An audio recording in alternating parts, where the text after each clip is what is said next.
Okey, selepas ni, sekarang ni kita nak bercerita berkenaan dengan penyakit lah. Macam biasalah, segmen doktor dan anda akan kita bawakan untuk anda. Jangan lupa anda boleh telefon kita untuk sebarang persoalan yang berkaitan dengan penyakit yang kita bawa. Ini bukan soal penyakit yang biasa ni. Ini berkenaan dengan stroke. Ya, masalah yang sering saja kita hadapi dalam kalangan masyarakat kita. Cuma kita tak tahu macam mana nak kendalikan orang yang kena stroke ni.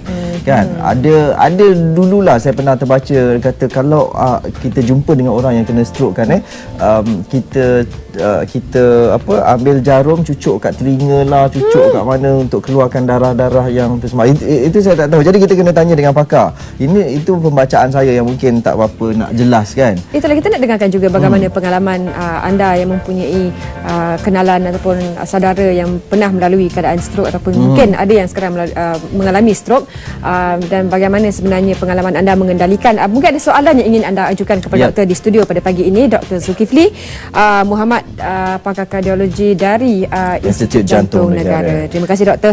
Dalam kesibukan sempat juga pagi ini doktor bersama kami pagi ini. Banyak sebenarnya mitologi ataupun persepsi kita dengar tentang stroke. Apa sebenarnya yang perlu kita tahu secara asasnya bila bercakap tentang stroke? Terima kasih Zaliha. Assalamualaikum dan selamat pagi Satu Malaysia. Bila kita bercakap pasal stroke, dia banyak faktor yang menyebabkan stroke itu sendiri. Untuk tujuan pembicaraan pagi ini, kita lebih fokus kepada salah satu sebab mengapa terjadinya stroke di kalangan orang-orang yang mengalami masalah jantung yang tidak sekata, ataupun dalam bahasa saintifik dipanggil atrial fibrillation. Ataupun dalam bahasa Malaysia juga kita panggil sebagai fibrilasi atria. Dia berpunca daripada permasalahan rentak nadi jantung yang tidak sekata. Nadi biasa kita panggil sinus rhythm. Dalam certain keadaan, jantung itu akan menjadi tidak sekata, dan bila ini berlaku, dia akan menyebabkan pengaliran darah di dalam jantung tidak lancar, dan itu akan menimbulkan risiko atau meninggikan risiko untuk kita mendapat darah beku di dalam bahagian bilik atas jantung atau yang kita panggil atria, terutamanya di sebelah kiri jantung. Dan bila itu berlaku, sebab darah mengalir daripada jantung akan pergi ke semua organ-organ badan, dan yang salur darah yang pertama yang keluar, salah satu daripadanya adalah pergi terus kepada bahagian otak. So jika darah beku daripada jantung ini terpecah ataupun bergerak masuk dalam pengaliran, dia bila akan pergi ke otak, dia akan menyebabkan orang terkena stroke. Secara kasarnya stroke terbagi kepada dua lah. Satu disebabkan oleh darah beku, yang kedua disebabkan oleh pendarahan dalam otak itu sendiri. Dari segi darah beku tu, selain daripada atrial fibrillasi itu banyak lagi risiko lah. Cuma yang faktor utama adalah darah tinggi, kencing manis, kekurangan risiko exercise dan sebagainya. Doktor, grafik yang doktor bawa ni, boleh ceritakan apa yang kita lihat di skrin sekarang? Ini adalah salah satu daripada treatment terbaru yang bertujuan untuk menghalang daripada penghijrahan darah beku daripada sebelah kiri jantung. Yang ditunjukkan di situ adalah kita panggil Watchman device. Alat ini dimasukkan melalui peha, dan terpaksa cross ataupun kita terpaksa tebuk dinding pembahagian jantung itu untuk pergi ke sebelah kiri jantung. Dan daripada situ kita akan masukkan alat ini ke dalam atrium appendage di sebelah kiri, ataupun left atrial appendage. Sebabnya adalah mengikut kajian, lebih daripada 80% darah beku yang berasal daripada rentak yang tidak sekata ini berasal daripada belah kiri appendage itu. So bila kita letak alat itu, dia boleh mengurangkan risiko stroke. Treatment yang paling utama untuk stroke, kalau ikutkan ke rawatan semasa, adalah mengambil ubat cair darah ataupun warfarin. Itu yang first line. Tapi permasalahannya adalah ramai orang yang tidak dapat mengambil ubat warfarin disebabkan oleh dia punya side effect, dia punya risiko pendarahan. Dan juga bila kita ambil warfarin ni, kalau pernah ada saudara yang pernah mengambil keluarga yang pernah mengambil warfarin, dia terpaksa pergi ke hospital sekurang-kurangnya sebulan sekali untuk menentukan kecairan darah itu tidak terlebih atau terkurang. So untuk itu pakar-pakar telah cuba cari cara lain untuk menghalang stroke ni berkaitan dengan pengurangan risiko dan juga mengurangkan hassle untuk pergi ke hospital dan mendapat rawatan. Baik, satu perkara yang saya nak tanya juga berkaitan dengan bila orang cakap kena stroke ni disebabkan lumpuh separuh badan lah, lepas tu macam muka sengit, tertarik dan sebagainya. Jadi bagaimana itu boleh berlaku? Itu adalah bergantung kepada bahagian mana yang darah beku itu terkena pada bahagian otak. Sebab segala pergerakan kita berasal daripada ataupun originate daripada dikawal oleh bahagian otak kita. Yang menyebabkan berlakunya lemahan sebelah badan itu, dia kalau ikut bahagian otak dia pergi ke sebelah yang kanan, sebelah yang di other side. Contohnya kalau berlaku lumpuh di sebelah kiri, maknanya bahagian kanan otak yang terkena stroke itu. Okey, macam yang saya baca tadi tu, ada orang kata tu cara rawatan awal sebelum seseorang tu ialah orang tu kena cucuk jarum dekat bahagian, betul ke, ada ke kaedah macam tu? Itu mungkin persepsi mungkin orang-orang dahulu lah. Sebab dari segi saintifiknya memang betul. The stroke itu terjadi akibat yang kita bincang tadi daripada darah beku ataupun pendarahan di dalam kepala. So mungkin orang dulu cuba untuk mengeluarkan darah menggunakan jarum. Zul cakap tadi menggunakan jarum dan sebagainya, tapi itu adalah cara yang tidak betul. Rawatan yang paling utama untuk pencegahan stroke, terutama bagi orang-orang yang mengalami masalah rentak yang tidak sekata, adalah mengambil ubat pencairan darah. Itu yang kita tahu, yang orang tu ada kaitan dengan jantung tidak sekata. Tapi andai kata kita berdepan dengan situasi tiba-tiba orang jatuh, terkena stroke dan sebagainya, apa langkah awal yang boleh kita bantu dia? Yang paling utama sekali adalah mengesan ataupun diagnosis yang sebab masalah dia, orang stroke ni kita panggil dia ada negative presentation, maknanya dia lemah, tak boleh cakap, so tak boleh nak bagi tahu orang. So bila berdepan dengan orang yang kena stroke, tanda awal mungkin dia tak boleh cakap sebelum daripada perkembangan lumpuh sebagainya, perlu mengambil tindakan segera untuk membawa pesakit ke hospital secepat yang mungkin. Kita ada dua pemanggil doktor ya. Kita ada Ana dari Melaka yang ingin bertanyakan soalan kepada doktor. Hello Ana. Hello, Assalamualaikum. Waalaikumsalam. Silakan. Saya nak tanya kepada doktor. Okey, permasalahan pada bius sewaktu untuk buat operation. So saya ada kenalan, dia nak operation untuk bersalin. Kemudian dia perlukan bius. So lepas dia bius tu, dia jadi stroke. Saya nak tahu kenapa punca, adakah sebabkan bius tu terlalu banyak ke ataupun sebabkan apa? Sebab sekarang ni kawan saya tu memang tak boleh berjalan lah, dan anak dia pun dia tak dapat nak jaga dengan sempurna lah. Memang doktor kata stroke memang stroke, tak boleh berjalan. So kita cuba cara pergi ke hospital terapi pun ya, kita dah cuba cara kampung pun ya, tapi still macam tu juga. Yang kesian pada baby tu lah, tak dijaga dengan sempurna lah. Sebab suami kena bekerja kan, anak yang kecil-kecil lagi, dan yang akhir ni baru bersalin, so dia terus stroke. Muda lagi. Yang saya nak tahu, adakah punca daripada bius disebabkan untuk operation tu ke apa, macam mana doktor? Okey, baik. Terima kasih, sebelum kita jawab soalan tu, kita ada satu lagi panggil. Kita ambil Encik Jaafar dulu sebelum kita berikan penjelasan. Hello Encik Jaafar. Assalamualaikum. Salam. Saya Jaafar. Silakan. Ini doktor. Assalamualaikum. Waalaikumsalam. Doktor, saya nak tanya. Saya dulu ada kena accident. Tapi saya terrentak dalam kereta, tapi bukan ada tertampak keluar, tapi tak ada. Bila saya terlanggar tiang lampu. Bila saya terlanggar tiang lampu tu, saya pun terrentak terus. Jam semua ke tangan saya. Terentak. Semua orang-orang saya semua tak berfungsi. Mata, telinga, mulut semua boleh cakap, tapi tangan semua tak boleh angkat lah.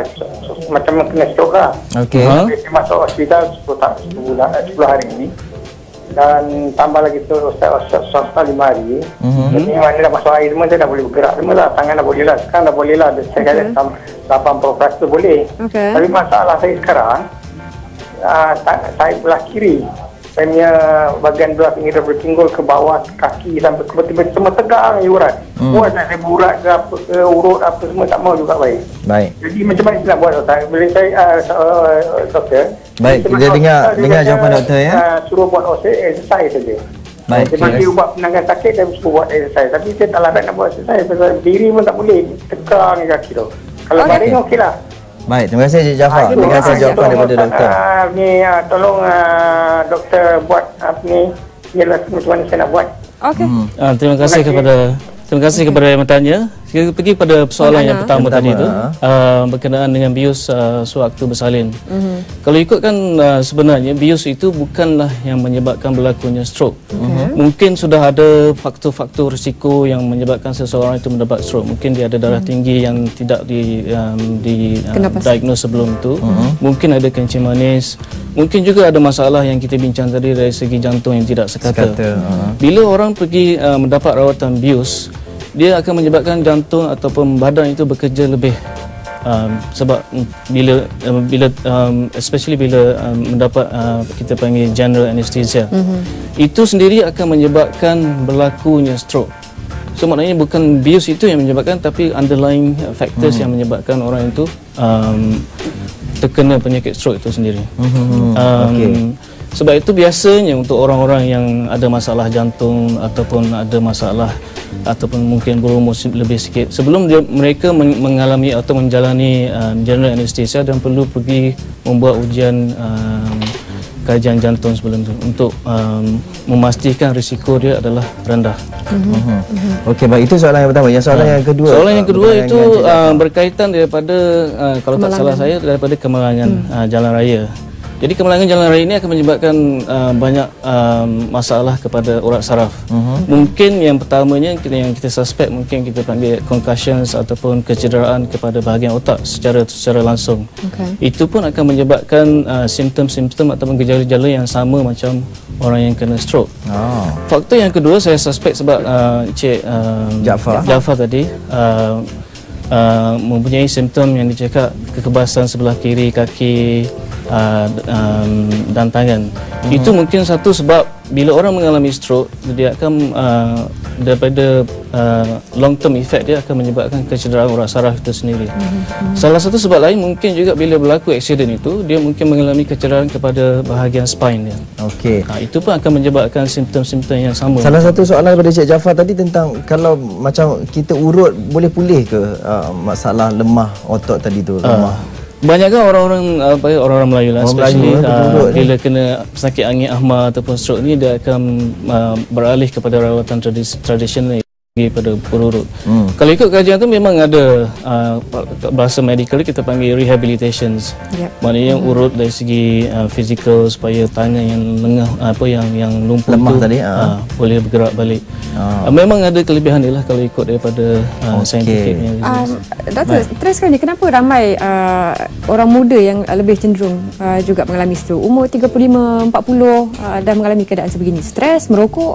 Ya, salah satu stroke ini berlaku daripada punca-punca yang kita sebut tadi, yang Cik Zahra sebut tadi. Memang rokok adalah salah satu daripada faktor utama. Itu punca besar tu. Rokok itu boleh menyebabkan darah tinggi tidak terkawal,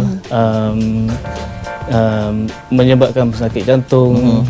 Kalau ikut kajian dia 30% daripada masalah cerebrovascular daripada stroke, daripada heart attack adalah berpunca daripada hisap rokok. Okey. Baik, kita ada panggil. Kita ada Puan Zaitun ya. Kita lihat. Hello. Hello Kak Tun. Ya. Kak Tun dari Sungai Buloh ya. Silakan Kak. Nak tanya doktor sikit. Saya ni belum dapat stroke, tetapi belum dapat stroke. Tetapi saya telah buat scan pada kepala saya, bahagian otak urat telah menyempit. Jadi bila menyempit tu, doktor pakar bagi saya ubat cairkan darah untuk dia kata boleh lalu di kawasan otak itulah. Jadi kemungkinan saya kena stroke berapa peratus doktor? Itu satu bab lah. Yang keduanya, saya tak tahu adakah itu punca saya sekarang dapat vertigo, doktor. Vertigo. Jadi adakah dua ni ada kaitan atau tidak? Itu saja doktor. Okey, baik. Terima kasih. Kita ada satu lagi memanggil dari Terengganu. Panas talian hari ini. Selamat pagi. Daripada Pantai Timur. Halo, selamat pagi. Selamat pagi. Selamat pagi. Ni saya nak tanya doktor. Ya. Apa ni saya mengalami penyakit gigi manis. Kencing manis ya. Dan darah tinggi. Juga teruk. Cuma saya nak tanya doktor, saya alami sekarang ni macam jari saya ni kebas-kebas tau. Jadi apa kemungkinan kerana penyakit kencing manis ataupun darah tinggi ke menyebabkan saya ni selalu kejang-kejang ni jari ni macam mana? Di sebelah saja ataupun dua-dua jari? Dua-dua jari, tapi taklah semua adalah jari telunjuk, ibu jari gitulah, taklah semua. Tapi memang dalam masa tempoh 6 bulan ni saya rasa gini lah, sakit rasa gitulah. Bila malam terutamanya? Malam ke siang ke. Jadi obat tu kalau kira untuk kenciman darah tinggi itu saya makan dok berhenti dah. Okey. Ya. Baik, terima kasih Puan Siti. Terima kasih ya. Okey, soalan Kak Tun tadi tentang ubat pencairan darah di saluran. Macam mana sebenarnya yang doktor boleh pencairan darah? Yang kita cakap tadi dari segi ubat warfarin. Yang Kak Tun ambil tadi ubat apa namanya? Ubat kencing manis darah tinggi. Biasanya bila ada orang ada kencing manis dan darah tinggi, dia akan dibagi ubat aspirin. Bukan warfarin, unless kalau dia ada stroke sebelum tu ataupun masalah yang kita panggil atrial fibrillasi tadi. Mengikut pada simptom yang kebas-kebas jari ataupun ujung kaki terutamanya waktu malam, itu kemungkinan besar ada kaitan dengan masalah kencing manis kronik. Itu kita panggil peripheral neuropathy. Maknanya saraf-saraf yang dekat kaki ataupun jari-jari kaki dan tangan itu adalah kecil. So dia prone to damage daripada keadaan gula yang tidak terkawal. Kalau dua-dua belah tu sekali, maknanya sekata kebarangkalinya adalah bukan stroke. Biasanya stroke dia akan efek salah satu daripada bahagian badan, maknanya kiri ataupun bahagian kanan. Maksudnya sebelah sahaja stroke tu dia tak boleh dua-dua sekali. Kalau dua-dua sekali tu maknanya major stroke. Biasanya orang tidak akan survive lah kalau dua-dua sekali. Biasanya orang cakap Tuhan itu adil yang tidak bagi semua sekali serentak. Maknanya simptom-simptom awal ataupun yang kita boleh kenal pasti untuk tahu ini mungkin potensi stroke atau tidak. Yang biasanya kalau ikut pada guideline yang dekat luar dia bagi sinonim FAST.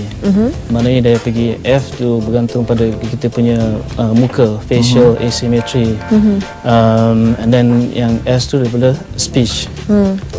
And then yang last kali tu dari segi pergerakan kita. So ada tanda awal itulah tiba-tiba dia rasa bahagian badan tu tak boleh nak bergerak. Yang kedua tak boleh nak bercakap. And then kita tengok dari segi muka dia tak seiras, tak sekata. Itu salah satu daripada tanda-tanda awal. Bila kita mengalami itu, maknanya cepat-cepat kalau ada orang bagi tahu orang, ataupun kalau kita sempat lagi pergi ke hospital untuk mendapatkan rawatan secepat mungkin. Sebabnya adalah kalau disebabkan oleh pencairan darah, ubat yang boleh dibagi dalam tempoh 2-3 jam pertama boleh mengembalikan fungsi otak sepenuhnya. Jika dibagi secepat mungkin. Jangan tunggu bila tunggu baru. Kalau tunggu lama. Terima kasih doktor. Kita harapkan dapat kita perjelaskan sebanyak mungkin persoalan yang terjadi. Sebanyak itulah banyak, tapi mungkin kita boleh bawa doktor lagi sekali untuk kita sama lagi bincang tentang stroke.